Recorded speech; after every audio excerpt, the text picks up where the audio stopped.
curieux, eh bien, je suis très content de vous retrouver aujourd'hui pour le dénouement d'une histoire qui, moi, m'aura bien contrarié cet été. Vous avez vu la vidéo sur le Roma F5 V2, oui, qui avait fini dans un champ de blé que malheureusement je n'ai jamais retrouvé. Alors, avant d'aller plus loin, je tenais à remercier tous les gens qui m'ont envoyé des messages de soutien pour la perte de ce drone et surtout pour m'expliquer que souvent ça leur a été arrivé également, pour me donner également des conseils pour le retrouver. Hélas, comme je l'ai expliqué à chacun, impossible pour moi d'aller faire une battue dans le champ de blé d'un de mes voisins agriculteurs sans détruire sa production. Donc aller bousiller 2 ou 3 hectares de blé me revenait au même prix que le drone, donc c'était vraiment pas la peine, sans compter les soucis de voisinage, vous imaginez bien. Donc j'ai dû me résoudre malheureusement à le laisser dans le champ en espérant que la moissonneuse passe par-dessus, mais elle n'est pas passée par-dessus, elle a dû y passer carrément dessus, parce que je je n'ai rien retrouvé du tout, ni le drone, ni la lipo. Heureusement, il n'y a pas eu d'incident. Bon, voilà. Donc le drone a disparu. J'étais tellement content de ce drone que je n'ai pas pu résister. Eh oui, je l'ai recommandé, je l'ai racheté. Donc cette petite plaisanterie, évidemment, a mis un tout petit peu à mal mon budget, vous vous en doutez, parce que j'ai acheté 2 fois. Alors si la première fois, la chaîne m'avait bien aidé, cette fois-là, c'était vraiment entièrement pour ma pomme. Mais bon, je m'achète de temps en temps un drone, vraiment un drone que pour moi. Et celui-là, je tenais vraiment à l'avoir. Alors, ce qu'on va faire tout de suite, c'est évidemment, je ne vais pas vous refaire la vidéo comme on l'a fait la première fois. Je ne vais pas vous refaire de unboxing. Ce qui va nous intéresser, c'est de voir surtout la revue technique qu'on n'avait pas eu le temps de faire la première fois et surtout d'aller le faire voler. Et enfin, je vous donnerai un petit peu mon avis sur cette machine. Est-ce que cette nouvelle mouture, parce qu'il y a quelques petits changements, vous allez le voir, hein, depuis que DJI a arrêté de produire ses caméras FPV et de produire lui-même ses Air Unit. Donc, est-ce que la machine est toujours aussi bien? Est-ce que le contenu de la boîte est toujours aussi fourni? Et ben, c'est ce qu'on va voir dans la revue technique. Et ensuite, on ira voler. Allez, c'est parti, bonne vidéo. Ah, franchement, quel bonheur de retrouver ce Roma F5 en V2.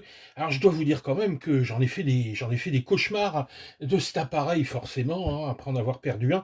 Quand il est arrivé, quand le deuxième modèle est arrivé, ça a été un plaisir. Donc, on va essayer de le redécouvrir un petit peu ensemble. Une superbe machine. Avant de regarder la machine, alors je vais pas refaire le unboxing, hein, il a été fait dans la version précédente. On avait eu la chance de juste de pouvoir le voir déballer. Hein, ici, on va faire la suite. Juste regarder un tout petit peu ce qui arrive dans la boîte. Alors la boîte est un petit peu différente de la version que j'avais avant. La première version que j'ai reçue, qui était bien une version DJI, c'était noté ici. Ici, elle est toujours commercialisée sous la version DJI. Et vous allez voir que on n'est plus franchement DJI, on est plus chez Cadix. En tout cas, en ce qui concerne le contenu de boîte, c'est toujours juste extraordinaire. C'est-à-dire qu'on a plein de choses dedans. Il y a tout ce qu'il faut pour être heureux. On a donc toute la visserie, les straps, tous les câbles. On a même le câble USB-C. On a toutes les impressions. Alors c'est pas des impressions, c'est du plastique injecté. Toutes les protections en double. On a les petites protections de FC. Bref, tout ce qu'il faut pour installer aussi votre récepteur. Et puis, on a ce petit truc-là qui est vachement bien. Alors je ne l'ai pas monté, je vous expliquerai après pourquoi je ne l'ai pas encore monté. C'est un petit support de GoPro, mais le support universel, c'est-à-dire que vous allez monter ici le support de GoPro articulé classique si vous avez une cage pour votre GoPro. Et ça c'est fourni, donc il y aura pas à l'imprimer si vous n'avez pas d'imprimante. Enfin bref, tout ce qu'il faut pour être heureux dans la boîte, c'est incroyable, hein. Quand on l'ouvre, on cherche le drone, hein, parce qu'il est recouvert d'accessoires. Et au passage, par rapport à la version de boîte précédente, on a ici de la mousse, on n'a plus le drone qui est juste fixé avec des colliers sur les bras. Donc voilà un petit peu pour tout ce qu'on reçoit avec le drone, c'est assez sympa. Mais allez revoir, hein, le unboxing précédent, vous aurez tout en détail. Alors nous, ce qui va nous intéresser aujourd'hui, c'est évidemment de regarder la machine. Ici, elle est prête à voler. Elle a... Alors, j'ai tenté un petit peu le diable, hein. Effectivement, je l'ai de nouveau fait voler avant de vous la présenter. Mais là, j'ai quand même été beaucoup plus prudent. Je suis pas parti très loin, puis surtout, j'ai volé au-dessus d'un champ qui était fauché. Donc, même si j'étais tombé, je l'aurais retrouvé sans souci. Alors, pourquoi déjà? Parce que ça peut être une question intéressante. Pourquoi je l'ai racheté? Parce qu'après avoir perdu une machine à 400 balles, on peut se dire, la racheter une deuxième fois, faut vraiment être débile.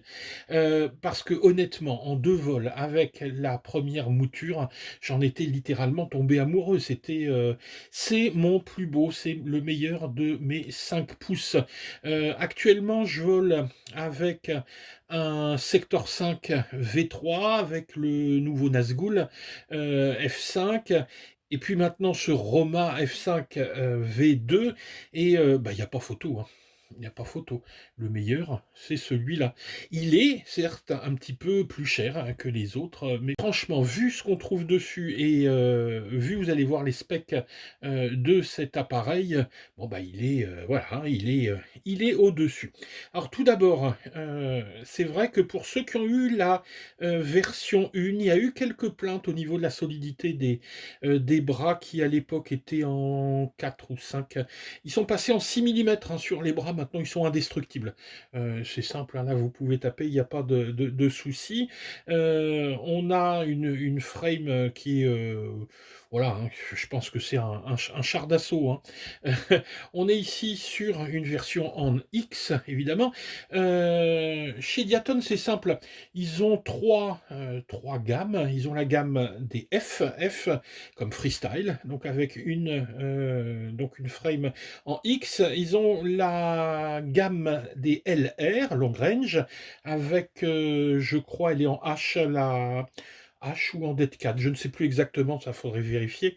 Et enfin, ils ont la gamme des Taycan en Ciné Whoop. Donc là, on est dans la gamme du freestyle, avec vraiment une frame qui a été optimisée au niveau de la solidité, au niveau de la visserie également. Toute la visserie a été repensée et refaite par rapport à la V1.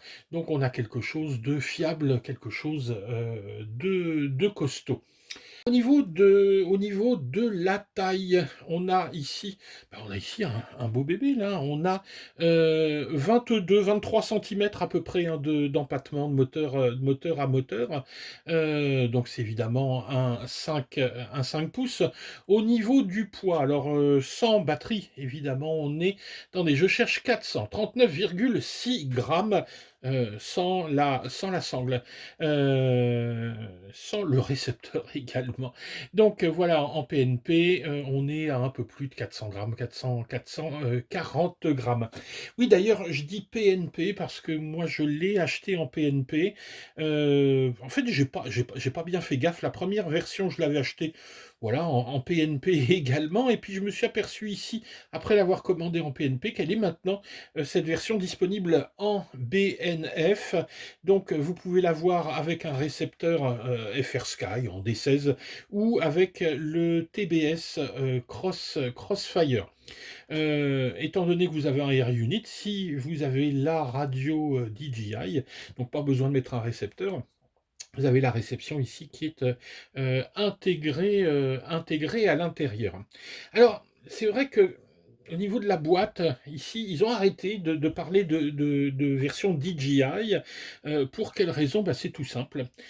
Parce que ça s'appelait DJI parce qu'on avait un Air Unit DJI, on avait une caméra FPV DJI, et c'est plus le cas. Vous savez que les Air Units ne sont plus fabriqués par DJI et que la caméra DJI FPV n'est plus produite non plus. Alors comment ils ont fait? Bah, tout simplement, ils vous ont installé ici un Air Unit, mais un Air Unit de chez Cadix, c'est exactement le même, hein, c'est juste le producteur qui change. Là où j'étais un petit peu déçu, c'est au niveau de la caméra. Moi, c'est vrai que j'aurais préféré avoir la caméra DJI FPV, mais bon, il n'y en a plus, il n'y en a plus. Par contre, regardez, tiens, regardez sur la photo au niveau du site Banggood, là, je trouve qu'on est un tout petit peu limite. Voyez la photographie, on reconnaît bien la caméra DJI FPV. Par contre, vous voyez que dans le titre, c'est bien noté que ce sera une Cadix Polar. Et ça, faut le savoir au niveau des sites chinois. Ce qui prévaut, ce n'est pas la photo, c'est le descriptif. Ils peuvent vous mettre une photo de n'importe quoi, c'est pas très grave. Par contre, le descriptif sera suivi toujours à la lettre. Alors, voyons plus en détail tout ce qu'on a avec cet appareil. Bah, tout d'abord, la motorisation. On a ici des moteurs qui sont vraiment aux petits oignons. On a ici des Mamba Toka, c'est du 23,06,5. On est ici avec des moteurs 6S. Alors, je sais pas, ouais, voilà. C'est du 1700 kV. La version 4S existe également avec des moteurs en 2450 kV. Tout ça va entraîner des hélices alors qui sont extrêmement classiques. Ici, c'est des HQ Prop Ethics S5 qui sont exactement les mêmes que sur le Nazgul, sauf que sur le Nazgul, elle s'appelle Nazgul 5 ou Nazgul S5. Mais c'est exactement les mêmes. Petite déception aussi, je reprends ça. Eh oui, ils vous en livrent qu'un jeu. Alors, ça, franchement, je piche pas. Quand on voit ici tout ce qu'ils vous donnent dans la boîte, pourquoi ils mettent pas un deuxième jeu d'hélice? Moi, j'aurais préféré, d'autant que, regardez, je pense à un truc tout bête. Regardez ils vous donnent les antennes d'origine du Air Unit parce qu'ils ont remplacé ici les antennes par des antennes Mamba Ultra. Alors, est-ce qu'elles sont mieux? Bah, je vous avouerai que j'en sais rien pour l'instant, d'autant que j'ai pas trop envie de les démonter pour aller remettre les antennes d'origine pour faire le comparatif. Bon, à l'usage, je le ferai peut-être, mais pour l'instant, ça fonctionne sans problème. Donc, vous voyez, on a deux jeux d'antennes. Par contre, on n'a qu'un seul jeu d'hélice, ce qui me paraît un petit peu plus important. Qu'est-ce qui est notable sur cet appareil? C'est bien évidemment toutes ces protections, tout est protégé à l'intérieur, hein. Ça, c'est assez à la mode, hein, on le voit avec l'Evoque, le Nazgul Evoque, hein, qui est complètement fermé. Ici, on voit que tout est protégé sur le côté. On a également des petits patins qui sont. Alors, c'est pas, je le redis, hein, c'est pas de l'impression 3D, c'est vraiment du plastique moulé, et tout ça va protéger. Alors, on peut les retirer facilement, hein. Tac. On peut, hop, voilà, les retirer. Et tout ça va bien protéger l'électronique à l'intérieur. Bah, d'ailleurs, tiens, on va regarder un tout petit peu justement cette électronique. On a ici une stack qui est une stack Mamba, parce qu'en fait, c'est vrai qu'on parle de F5 Roma, mais on pourrait carrément l'appeler Roma Mamba, parce que tout ce qui est à l'intérieur, à part la partie vidéo, c'est du Mamba. La stack est entièrement une stack Mamba, mais c'est pas tout à fait la stack qui est vendue en temps normal. Si vous achetez une stack avec une stack F722 MK2, hein, parce qu'ici on a une carte de vol, hein, qui est la DJI 722, enfin DJI F722 MK2. Quand vous achetez la stack, on a avec des ESC un tout petit peu moins puissants que ceux qui sont donnés là. Habituellement, dans la stack, on trouve des F40, donc 40 ampères. Ici, c'est des F50, donc un tout petit un tout petit peu plus puissant. Donc on a un upgrade ici au niveau des ESC.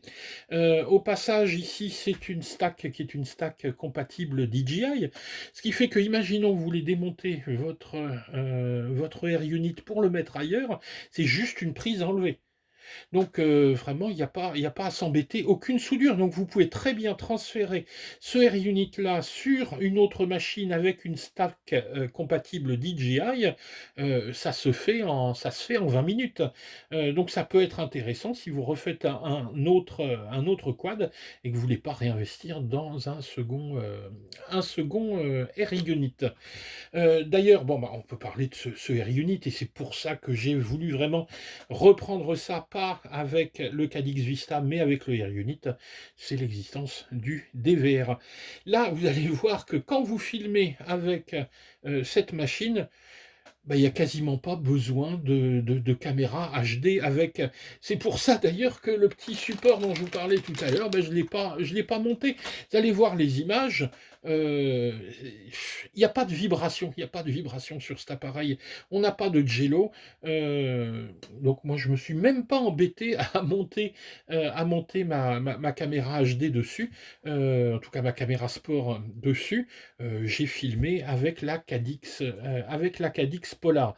Alors la Cadix Polar, quelques petits mots par rapport à la DJI FPV. Elle est peut-être un tout petit peu en dessous au niveau de la qualité, mais par contre au niveau de la lumière, notamment en fin de journée, elle est très très nettement au-dessus. J'ai pas encore essayé, mais il semblerait qu'on peut voler.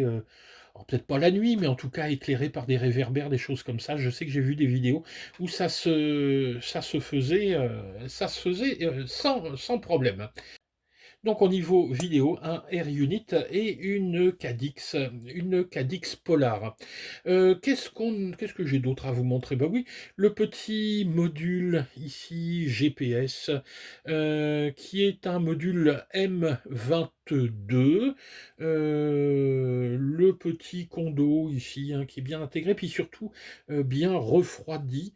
Donc vous voyez ici des prestations qui sont vraiment des prestations plutôt haut de gamme, donc avec des pièces qu'on pourrait acheter pour fabriquer son propre quad. Et là, tout est vraiment à l'image de ça. Alors les petits détails, vous avez des petites ailettes sur le côté avec des prises d'air. Il y a même un sens pour les monter quand vous démontez ici la top plate. Il faut faire attention en les remontant. Il y a un sens parce que l'air s'engouffre à l'intérieur. Il y a tout un circuit d'air qui va venir, un flux d'air qui va venir ici refroidir votre électronique jusqu'au Air Unit. Un petit reproche d'ailleurs qui était souvent fait à ces appareils munis d'un Air Unit, c'est que le GPS, tout le câblage du GPS passant à côté du Air Unit, ça venait gêner un petit peu la réception des satellites. Et bien regardez maintenant, tout ce câblage est isolé ici avec un film à base de cuivre. Et donc, il n'y a plus de perturbation. Au niveau du récepteur, ah oui, tiens, je vous ai fait quelques photos sur l'installation. Ça va être intéressant parce que souvent on me dit, ben voilà, est-ce que tu pourrais nous montrer un petit peu comment on installe un récepteur TBS?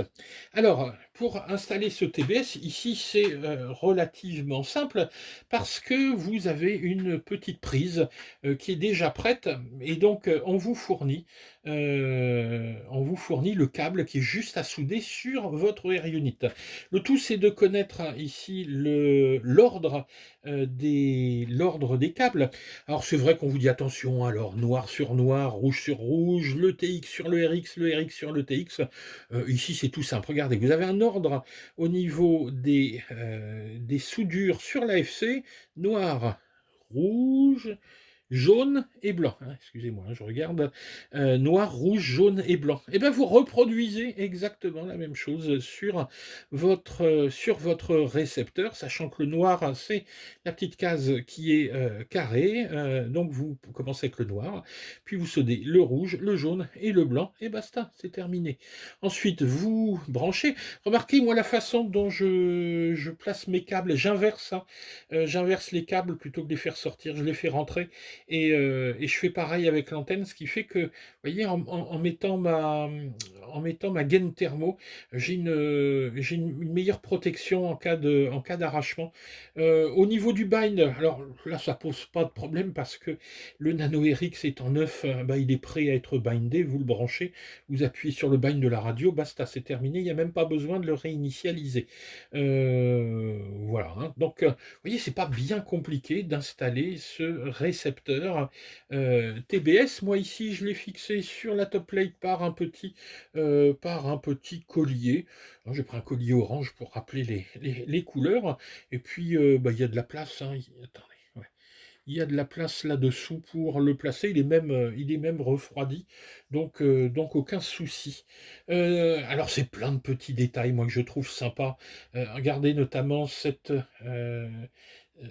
petite pièce ici en plastique pour venir tenir le câble d'alimentation. Donc là, on est bien protégé. Oui, un petit détail que j'allais oublier.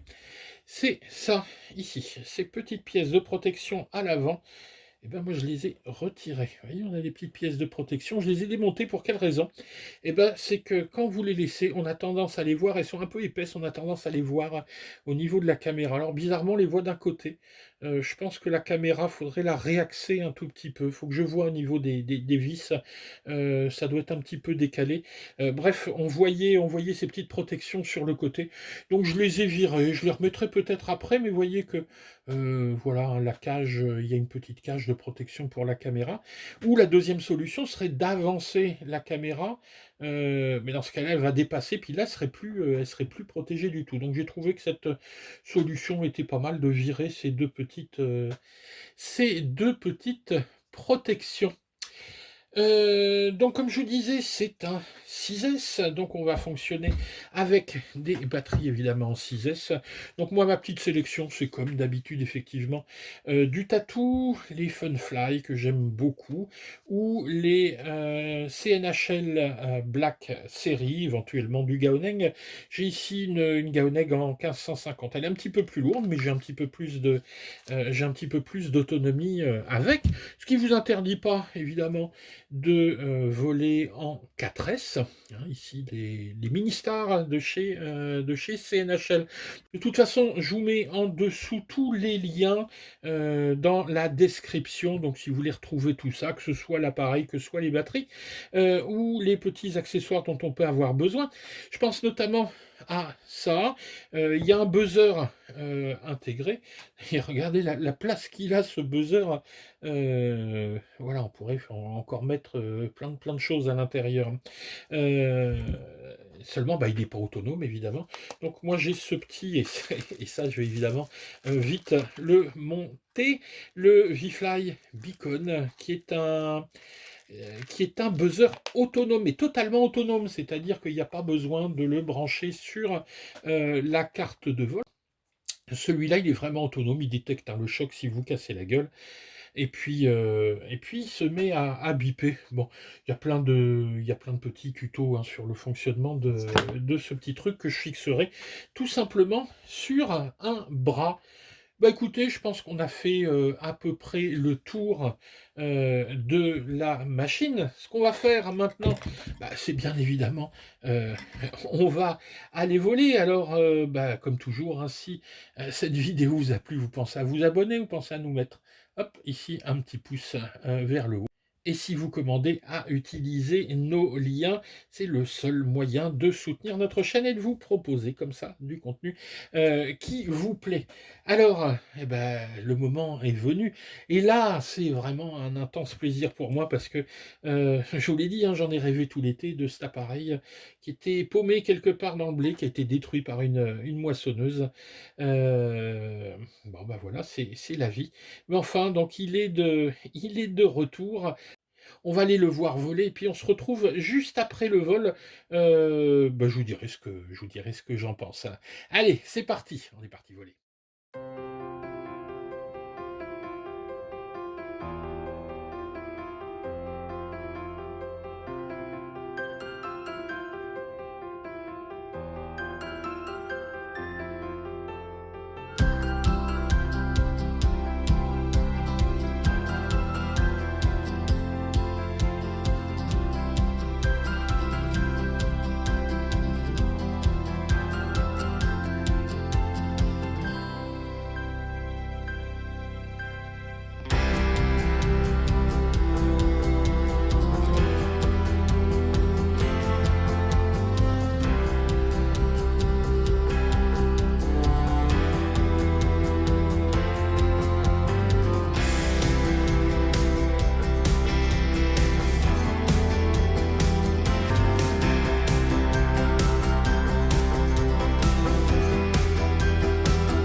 Et ben voilà, je crois que les images parlent par elles-mêmes. La vidéo que vous venez de voir est tournée uniquement avec la Cadix Polar, c'est-à-dire ici, il n'y a pas de caméra sport montée, hein. Vous voyez que j'ai même pas mis le support. Bon, par la suite, évidemment, je vais l'installer si je veux filmer un petit peu en 4K. Mais ici, on a un niveau de résolution avec le DVR qui est nettement suffisant pour l'usage que je fais moi sur YouTube. Si vous voulez des images un petit peu plus haut de gamme, évidemment, vous installerez le petit support avec une GoPro ou une Insta360 hein, du type One R. Hein. Mais franchement, ça fait carrément bien le taf. Ce qui est étonnant avec cette machine, et c'est la sensation que j'ai vraiment eue de nouveau, c'est que à la première prise en main, on se sent à l'aise. C'est vrai, vous l'avez vu aussi sur la vidéo, je suis resté relativement prudent, mais la prise en main se fait vraiment sans aucun souci. Ça s'explique tout simplement parce que les rates ont été optimisés déjà par Diaton. Faut reconnaître que Diaton c'est quand même l'excellence. On a un matériel juste étonnant.